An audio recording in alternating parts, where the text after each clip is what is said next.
سلامونه بیا هم زه مسلم وردګ یم غواړم چې تاسو ته د هغه راهنمود یا لارښود چې څنګه کولی شو په آلمان کې د ډاکټر په حیث باندې مخته ولاړ شو او یا هم خپلې تخصصي طبي زده کړې دلته سرته ورسوو. د دې لارښود یا لارو چارو پاتې برخه تاسو ته په دې ویډیو کې واضح کوم چې هغه په باره کې د جرمن لایسنسینګ اگزامز ده، یعنی په آلمان کې د طبي جواز ازموینې.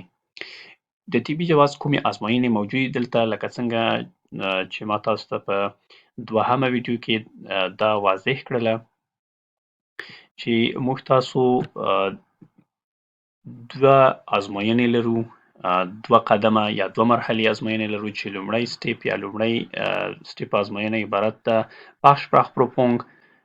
Fachsprachprüfung چې عبارت د میډیکل ټرمینالوژي اگزام څخه دی، یعنی په دې کې د تاسو طبي ژبه چې هغه عبارت ده طبي تخنیکي ژبه، یعنی چې معادل د C1 لیول ده، خو دا هغه د عامې ژبې C1 لیول نه دی کومه چې موږ تاسو تر B2 پورې وایو، یعنی دا طبي ژبه ده البته د C1 په سطحه باندې.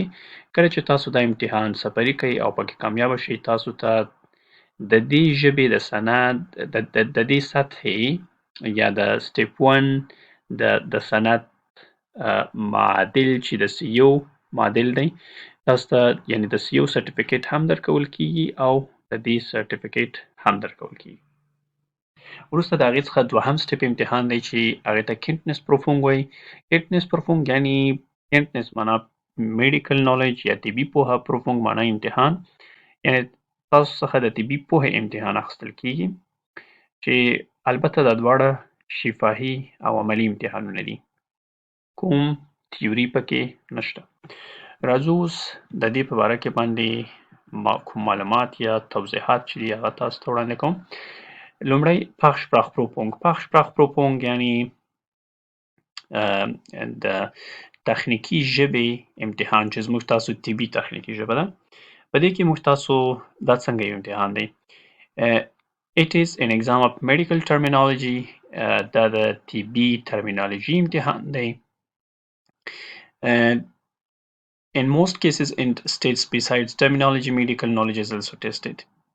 یعنی په زیاتره ایالتونو کې نه تنها دا چې تاسو طبي ژبه امتحانیږي بلکې د هغې ترڅنګ تاسو طبي پوهه هم تر یو اندازې پورې په دې امتحان کې ټیسټ کیږي. یعنی یوه واضحه خبره ده چې کله تاسو د مریض تاریخچه وړاندې کوئ باید تاسو طبي معلومات ولرئ. خو البته که چیرې تاسو دلته کومه تاسو یعنی تشخیص وکئ یا کوم تشخیص پوښتنه تاسو نه وشي، البته که چیرې تاسو غلط هم ووایئ د تاسو په امتحان باندې تر ډیره حده تاثیر نه کوي، ځکه چې دا د ژبې امتحان دی نه د طبي پوهې چې تاسو طبي نالج پکې ټیسټ شي، یعنی په یوه کمه اندازه یوه کم فیصدۍ سره ورته اهمیت ورکول کیږي. د دې څخه وروسته after passing Fachsprachprüfung you will receive Berufserlaubnis، یعنی کله چې تاسو دا امتحان سفري کوئ پکې کامیابه شئ، دې څخه وروسته تاسو خپل ځان ته وظیفه پیدا کوئ او د هغه وظیفې د قرارداد خط په اساس باندې بیا تاسو ته Berufserlaubnis یعنی Beruf وظیفې ته وایي، Erlaubnis اجازې ته، یعنی د وظیفې اجازه نامه تاسو ته درکول کیږي، یعنی دا یو ټمپرري یا پروویژنل لایسنس دی یا جواز دی چې د 2 کلونو لپاره وي. په دغه 2 کلونو کې تاسو کولی شئ چې خپل دوهم امتحان چې عبارت د کینټنس پروفونګ څخه دی دې ته آمادګي ونیسئ او ترڅنګ کار وکئ. په دې وخت کې چې تاسو کار کوئ د اسیسټنټ ډاکټر، دلته هر ټریني ډاکټر که په هر لیول باندې وي هغې ته اسیسټنټ RC اسیسټنټ ډاکټر ورته وایي، نو تاسو د اسیسټنټ ډاکټر په حیث باندې کار کوئ او هر هغه حقوق چې د یو لومړي کال د تخصص ټریني ځینې برخوردار تاسو د هغو حقوقو څخه برخوردار یاست. په دې وخت کې تاسو آمادګي نیسئ کینټنس پروفونګ یا د طبي پوهې امتحان ته، او هر وخت چې تاسو آماده شوئ تاسو کولی شئ چې بیا دا امتحان ورکړئ. Fachsprachprüfung چې دی څو واره موږ تاسو کولی شئ چې Fachsprachprüfung ورکړو. Fachsprachprüfung تاسو کولی شئ یعنې کوم لیمیټ یا حد ورته نشته. تاسو کولی شئ که چیرې یو ځل پکې ناکام شئ او یا هم پکې موفق نشئ، کولی شئ دوهم ځل دپاره ورکئ، دریم، څلورم، کوم لیمیټ ورته نشته. څنګه دا څنګه یو امتحان دی؟ دا چې دی یو وایوا وایز یا وربل یعنې شفاهي امتحان دی. یعنې د نورو امتحانونو په شان باندې لکه مثلا یو اسمبلي یا پلیب، یو کې املي یا ایم سي، او یا هم مثلا لکه د پاکستان NLA امتحان چې کوم او د افغانستان ایگزیکټیو اگزام چې دی د هغې په شان باندې داسې تیوري او یا هم کوم چار جوابه سوالونه امتحان نه دی. یعنې یو شفاهي امتحان یې تاسو نه اخیستل کېږي. هغه په دې معنی چې کله لکه موږ تاسو په کلینیکي دوره د پوهنتون کې به چې کله موږ تاسو شفاخانې ته تلو او هلته به مو د مریض څخه تاریخچه اخیستله، د تاریخچې څخه وروسته به بیا مربوطه ډاکټر ته وړاندې کوله، ارایه کوله به مو، وروسته مو تشخیص تفریقي یا ډیفرنشل ډیاګنوزز او همدغسې لکه د زده کړې په شان باندې به بیا ډیفرنشل ډیاګنوزز جوړ کړ او د هغې څخه وروسته به بیا بالاخره یو ډیاګنوزز یا یو تشخیص به راوسته. په همدې شان باندې دلته هم تاسو څخه د یو مریض څخه تاریخچه اخلئ، وروسته هغه ډاکټر ته یا هم کوم پروفیسر چې تاسو څخه امتحان اخلي، 3 پروفیسران البته موجود وي یا ډاکټران موجود وي، هغې تاسو د ازموینې اخیستونکي دي چې د طبي شورا د خوا څخه تعینیږي. تاسو څخه امتحان اخلي، یعنې ګوري چې تاسو څنګه تاریخچه اخلئ د مریض څخه، یعنې په دې کې تاسو عامیانه ژبه ټیسټ کېږي چې د مریض سره تاسو څنګه خبرې کوئ.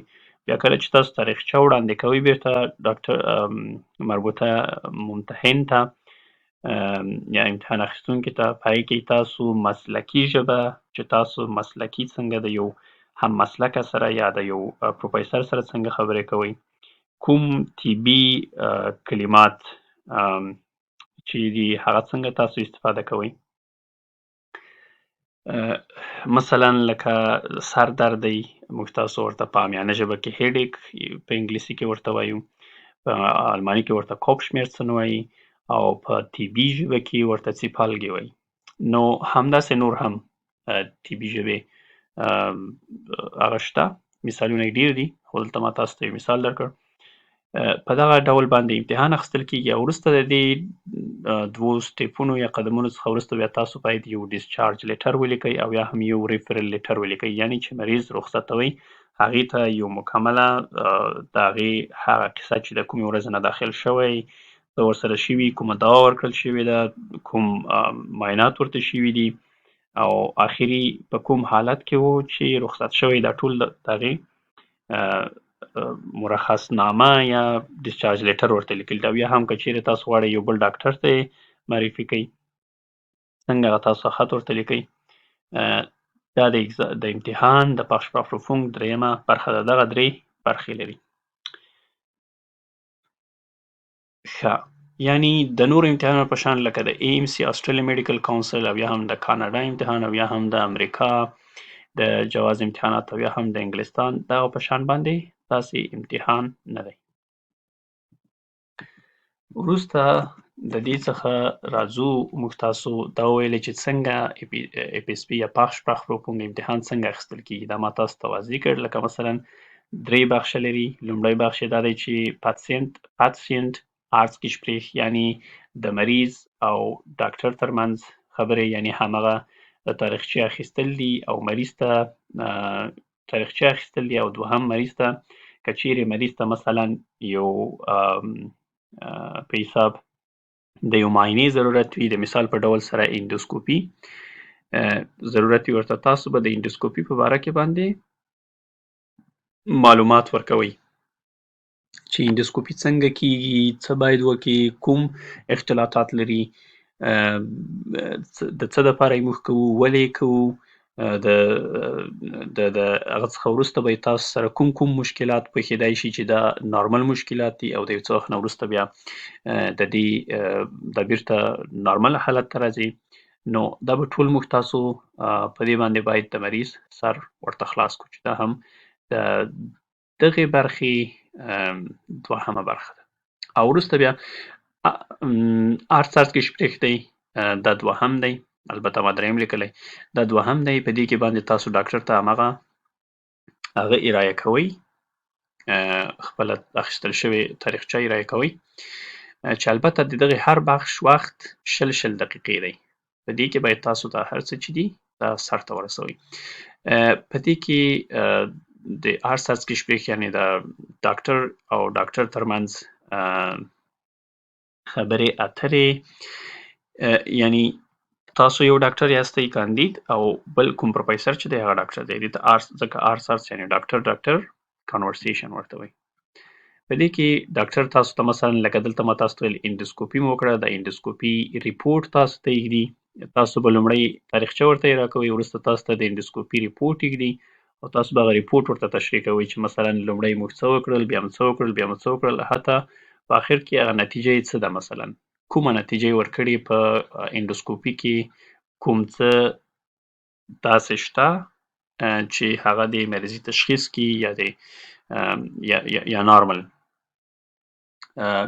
اندوسکوپي ده. ښه، د هغې څخه وروسته بیا دریم بخش چې دی، البته ما دوهم لیکلی، دریم بخش کې هماغه یو ریفرل لیټر او یا هم ډسچارج لیټر دی چې په 20 دقیقو کې به دا تاسو لیکئ. وروسته د امتحان د پاسولو څخه او یا هم په دې کې د موفق کېدلو څخه وروسته بیا هم تاسو وظیفه پیدا کوئ او Berufserlaubnis یا جواز د کار تاسو ترلاسه کوئ. دلته you will receive a salary amount same like first year resident چې دا هم ما تاسو ته مخکې تشریح کړی و. راځو دوهم امتحان چې عبارت د Kenntnisprüfung څخه دی. Kenntnisprüfung یعنی د طبي پوهې امتحان. دلته طبي ژبه او دلته طبي پوهه. طبي پوهې امتحان دا هم یو وربل یعنی شفاهي او عملي امتحان دی. په دې کې د تاسو طبي پوهه امتحانیږي. You can take this exam 3 times only، یعنی دا چې دی دا نامحدوده کولو تاسو هر څومره واره امتحان ورکوئ، او دا چې دی دا محدوده دی، یعنی 3 واره تاسو حق لرئ چې امتحان ورکوئ. البته ډیر سخت نه دی، کولی شئ تاسو په لومړي ځل 50% یا د هغې زیات چانس لرئ چې پاس وکړئ، په دوهم ځل پاسیږي پرته له کوم مشکل څخه، البته تاسو کوشش غواړي. راځو بل ته it is to be taken within 2 years after receiving Berufserlaubnis، یعنی کله چې تاسو دا امتحان ورکړ د هغې څخه وروسته په within 2 years کې به تاسو دا امتحان ورکوئ. کولی شئ وروسته د هغې څخه یې هم ورکوئ، څه مشکل نشته، خو البته 3 واره تاسو اجازه لرئ چې امتحان ورکوئ. وروسته د دې امتحان د پاسولو او یا هم سپري کولو څخه چې کله پکې کامیاب شئ، تاسو فول رجسټریشن یعنی د یو دایمي ډاکټر په حیث باندې په آلمان کې پیژندل کیږي. چې دغه پروسه چې کله مکمله شي دې ته اپروبیشن وایي، چې دا مې مخکې هم یادوري کړې وه دې باره کې باندې.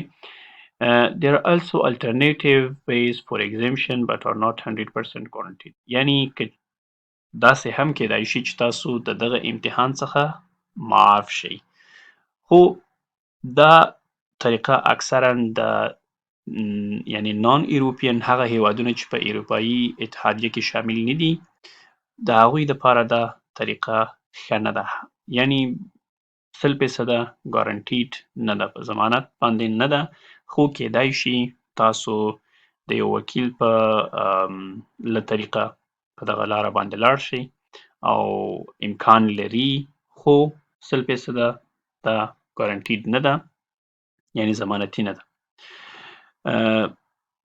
دا د هغو خلکو دپاره ده یا د هغو ډاکټرانو دپاره ده چې دوی په اروپایي اتحادیه کې طبي زده کړې کړې وي، هغوی بیا راځي دلته صرف د ژبې امتحان ورکوي، نور د دې امتحان څخه معاف کیږي او مستقیما دایمي طبي جواز ترلاسه کوي. نو زموږ تاسو دریمه ویډیو تر همدې دمې وه. هیله ده چې تاسو په دې باندې سر خلاص شوي وي.